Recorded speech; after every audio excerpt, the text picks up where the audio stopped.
I-COPE yasungulwa ngoDisemba ka-2008 ababephambili ke kusunguleni iCongress of the People ngabe besakuba ngamalungu e-ANC abaphambili bequka umsiwa Likoda, uMbazima Shilowa, uSmart Ngonyama nabanye abaliqela.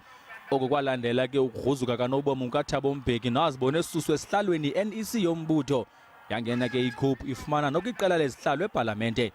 Yokakhona ke ingxaki kwezobunkokheli yabhanga yonke loo nto. Oh yes, they can deny all they want. Oh yeah, names like who?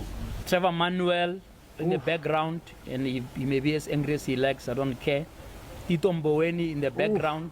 In fact, Tito Mboweni and Trevor Manuel used to fight in the background about, how they wanted to be involved. Trevor Manuel uthi uza kuyingena ngomthetho yonke lenyewe.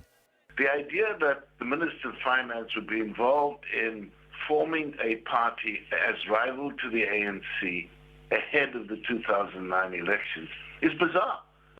Kusenjalo ke ilungu le-NEC ye-ANC uLindiwe Sisulu ubhalela isibhilivana umongameli Cyril Ramaphosa ngelithi makasabele lo mcimbi.